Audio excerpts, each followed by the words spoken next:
Assalamu alaikum. How's it going? Not too bad. Yourselves? Very good. Good. Okay, so I just had a couple questions.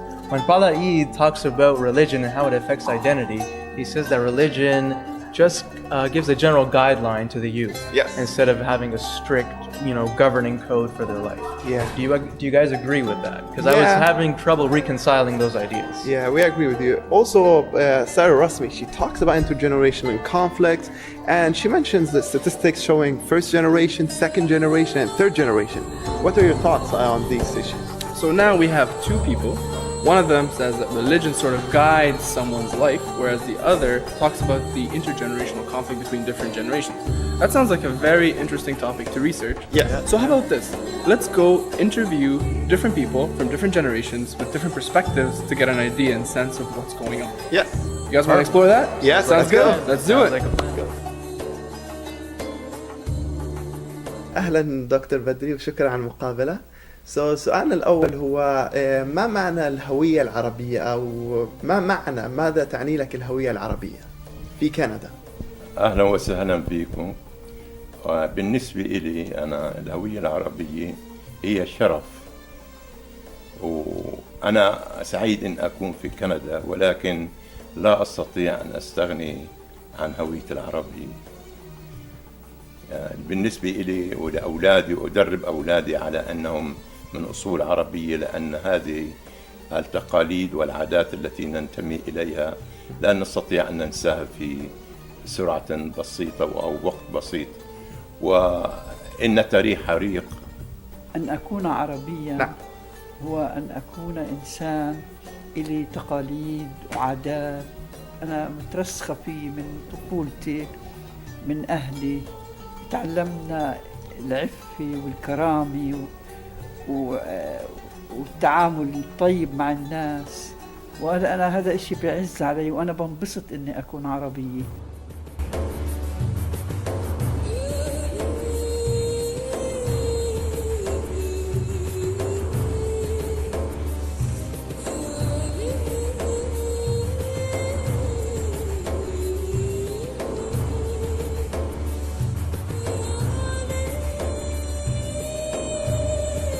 So first of all, thank you for joining us here today. My pleasure. And I guess my first question to you would be, what does the Arab identity mean to you here in Canada? So I guess it depends when you would have asked me. So if you were to ask me during high school, I would have said that the Arab identity is something that I want to avoid. If anyone asked me where I was from, I would avoid that question or I'd be super upset by it. Versus now, in university, after 4 years of meeting a lot of different people, a lot of Arabs that I actually really like. In that case, the Arab identity is more important to me. So that's an interesting change. Yeah. So from high school to university, it's because you interacted with others where you had this yeah, there were jump. Yeah, much. exactly. Okay. I met a lot more Arab friends. In high school, I didn't really know anyone who was Arab. Everyone was from different cultures. So a lot of people with Indian parents or from Chinese background, but nobody really from any Arab background. So I wanted to kind of diminish that just because I felt it was too, I don't know, I didn't really like it, especially in the news. You hear all this stuff about the Arab countries, so you want to distance yourself away from that. So, but now I'm more interested in the language, especially just because I'm thinking it's something that I should have kept, and my parents told me to always try and keep it, but So you still have that bit of influence. yeah, definitely from my parents, from who you surround yourself with. I see.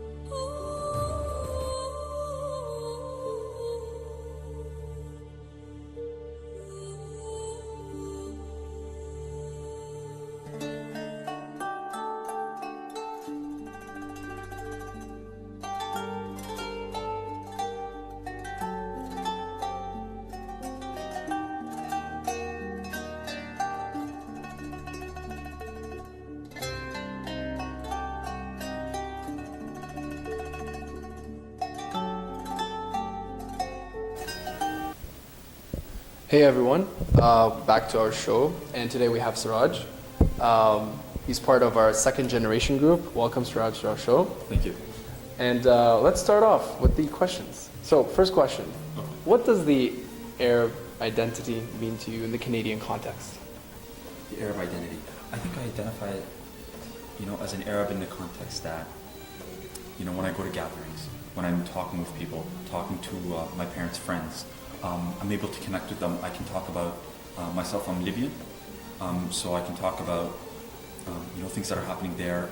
I can understand you know, sometimes the connotations of words behind them and things like that. So I think that's an asset, you know, being an Arab myself. But I also, you know, obviously identify as a Canadian, being born here, having lived here most of my life. So yeah, I mean. So it's more of like, you know, you fully like your main side is towards the Canadian side, whereas like the Arab side is more of like how you apply it and how you use it with like family gatherings. And, Exactly, you know, it's almost like an application tool.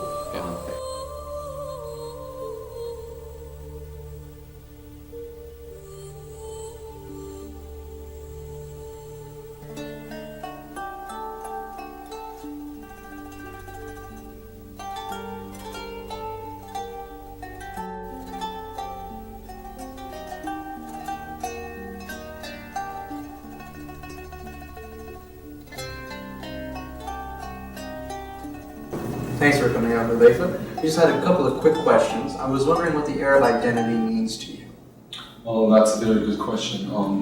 To me, it's who I am. That is due to my parents, the culture, and the tradition I've been taught from a very young age.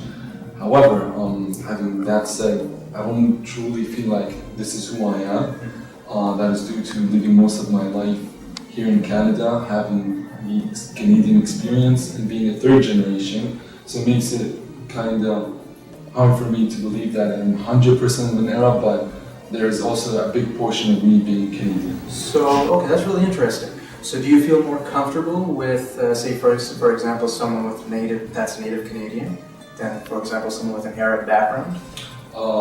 Yeah, most of the time.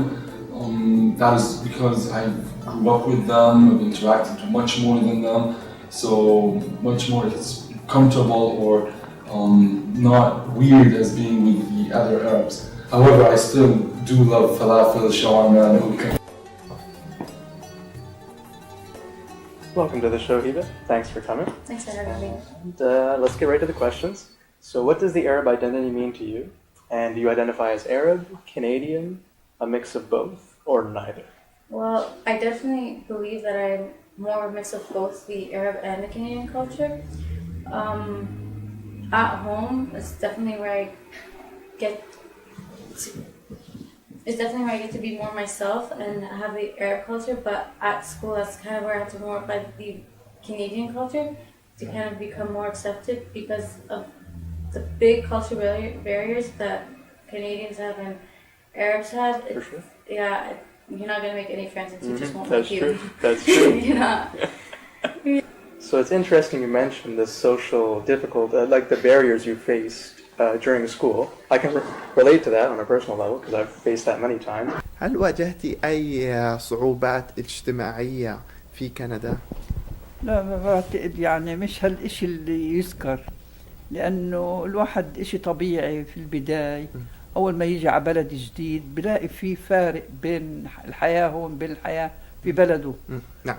فهاي الفوارق يعني الإنسان مع الفترة اتأقلم وتعود، خاصة إنه هون الحكومة ما قصرت بحقنا، بعتتنا على دورات نعمل اللغة عشان ناخد بالبلد ونتعود على عادات البلد وناخد ونعطي مع الناس اللي عايشة في البلد. هذا ما أثر علينا أبدا.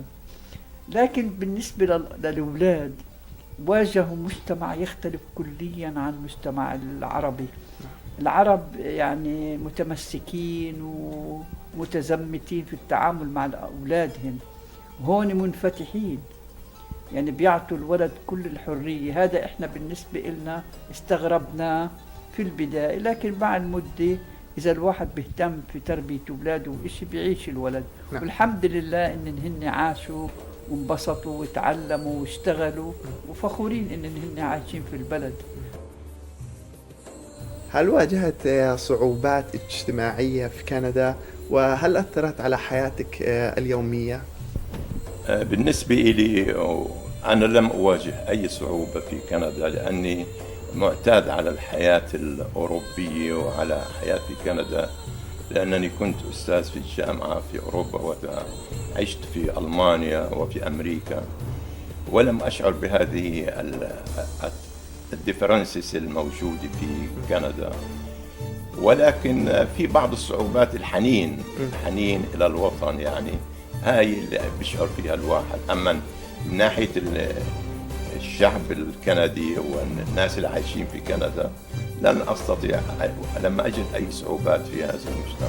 من ناحية العمل طبعا هنالك صعوبة كبيرة بالنسبة لي ولغيري من العرب الموجودين في كندا من أن يجدوا عمل، بالرغم من الشهادات العالية والثقافة العالية. So I guess a follow-up question to that would be, what social difficulties did you face in Canada, and like, how did that, impact your lifestyle? So for the most part, I find that I didn't have too many social difficulties. I think my parents probably had like a lot more than I would have, just because my mom also wears a hijab, so she faces like discrimination in that sense. But I guess the biggest thing that I faced was like peer pressure in high school, just because a lot of my friends, like I had a friend who's like has a Bulgarian background, so she loves to party, and she always wanted to like get me to go to parties with her, but I was just never like comfortable with that, or my parents were not comfortable with that, and yeah, so I wasn't really able to, and at a certain point I did want to, but then I kind of grew out of it. But yeah, I guess social difficulties like peer pressure would probably be the biggest thing. So like it mainly started from like the influence of your parents, and then pretty much you took on the decision to continue your own path. Yeah, and my parents had a huge influence like when I was in middle school, and they kind of decided like I was like a carbon copy in terms of like values and opinions and stuff. And then I got into high school, and it's like you surround yourself with different people, and they had more of an influence. And then university now, I feel like my parents' values are like a little bit more with mine, but it's kind of like a nice mix. Or I like to think it's a nice mix. We'll see. So like in the Arab context now, let's focus more on that. Sure. Have you had any social difficulties growing up here in Canada? Since you more identify as Canadian, but you still have the Arab side of it. Have you ever had any social difficulties in that context? Of course. I think it's always been there. I think it. When I was in school, I'd say, people will say, whether it be Eid, during that, they're like, and then it's like they kind of put like they put a negative connotation on it. They're like, okay, this is you don't feel 100% Canadian. Or else you might feel that on the inside. People don't reflect that towards me as a Arab Canadian. And is that still like reflective at this time, say during university? During university, I think because people have come from so many different cultures, not as much so as what when I was back in elementary school and middle school. Less so now, but I feel like it's still in the background. So I was just wondering, did you face any social difficulties while growing up in Canada? I mean, definitely more over my teenage years than not my kid years, because through basically when I was 4 to 14, I stayed at a private school where the majority of the population was Arab Lebanese. Okay. So I didn't really have to differentiate or like try and fit in. But definitely when I went to high school, it was a big culture shock for me, just because like stuff like usually at the school we'd hug each other, and then all of a sudden you go to a new school and it's like no, like you don't hug when you first meet someone, you shake hands, and then even with the teachers I could kind of feel that there was a barrier between us. I remember I had one teacher who told me I shouldn't continue and I'm probably just going to get married off anyway. Really? Yeah. How did you deal with that when that happened?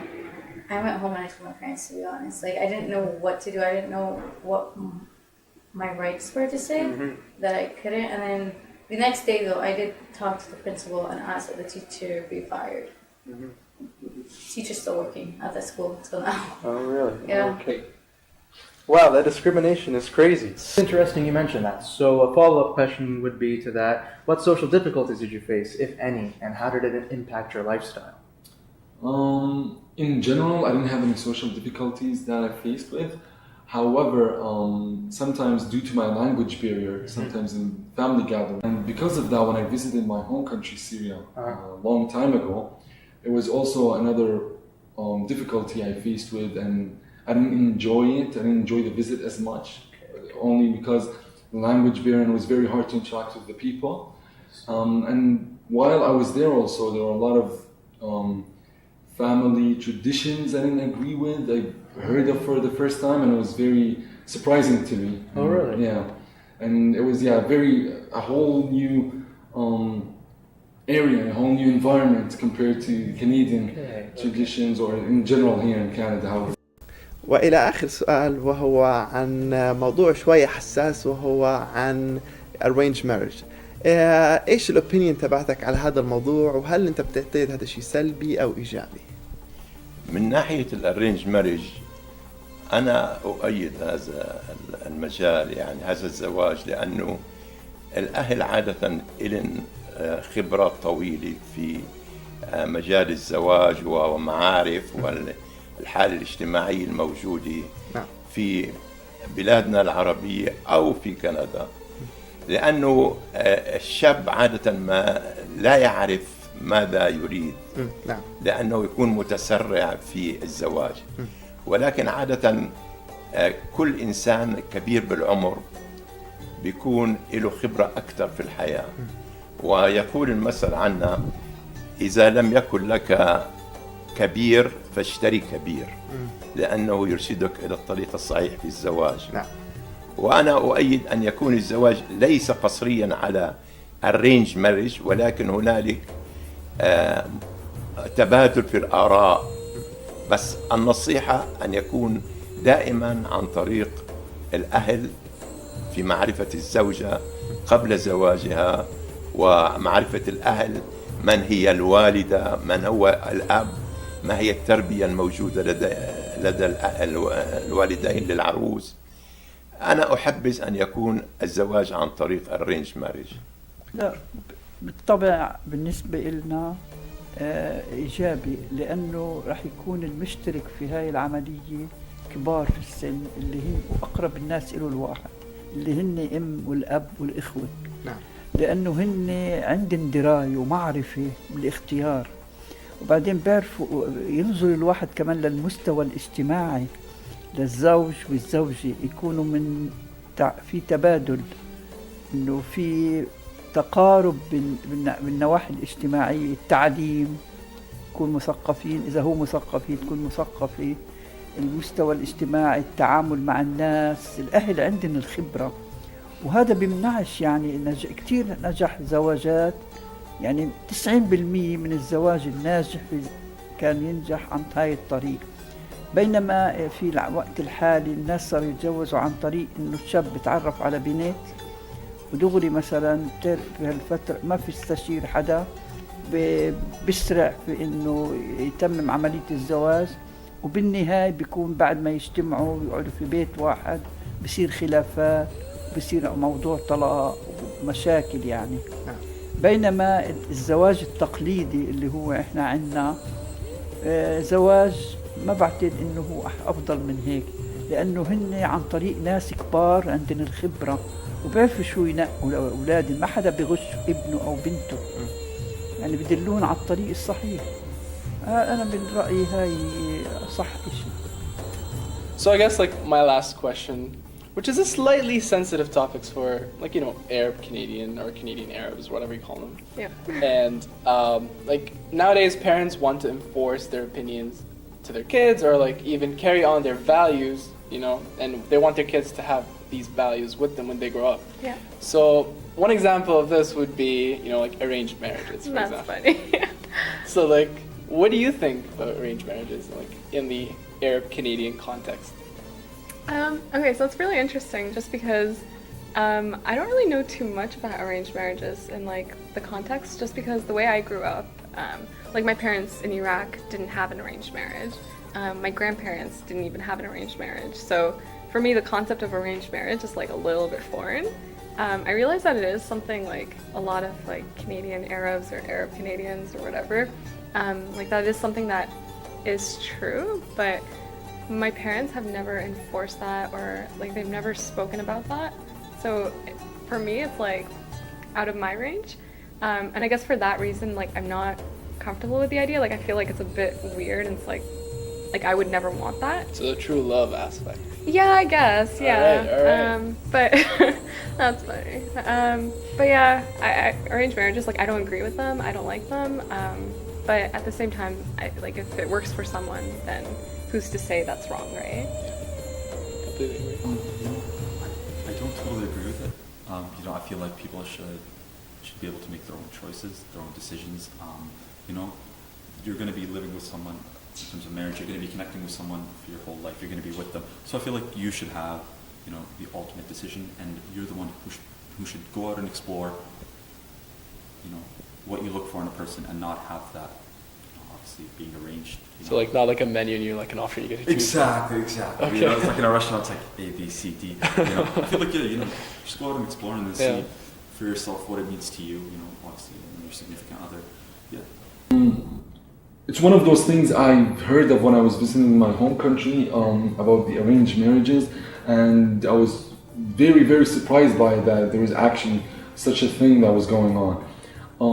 I truly believe that there shouldn't be something like that. Maybe the parents could give us suggestions, options, ideas, but they shouldn't pressurize. They shouldn't put pressure on the person. I feel like the person should choose his own partner, because he's the one that he'll be spending his life with, or his or her life with, not the parents. So the parents might think that this is what they want, but their son or their daughter wants something else. So I feel like there's a conflict that's going on in between. So I feel like, the person should choose who his partner is, and I totally agree. I think at the end of the day, he or she should have the final say. Exactly. Who their life partner should be. So, speaking of arranged marriage, this might be a little controversial topic, but what is your stance on arranged marriage, and would you go through with something like that?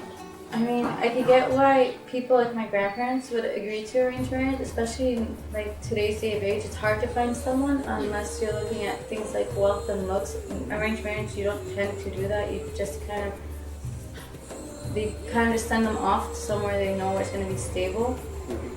But personally, for me, I don't think it's right to have arranged marriage, especially just kind of like the stereotypical norms of arranged marriage, how it's like, it's always like the 16-year-old girl getting married after the 45-year-old man with like 4 lambs.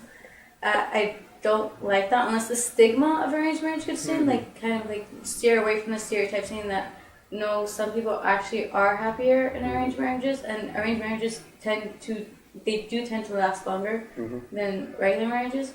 I don't see an issue in that per se, but I could get why people would think it's an issue. I agree. شكرا دكتور بدري، شكرا على الاستضافة. أهلا وسهلا بك. شكرا كثير على المقابلة. العفو. Definitely. Well, you have it, everyone. First of all, I would like to thank you for joining us today, and thank you. So, first of all, thank you for coming over to our show today, and thank you for your time. Hope to see you again soon. Thank you. Thanks for coming to the show, Hiba. Thanks for having me. And I hope to see you again. Thank you for coming out. You're welcome. Taifa. No worries. Best of luck in the future. Thank you.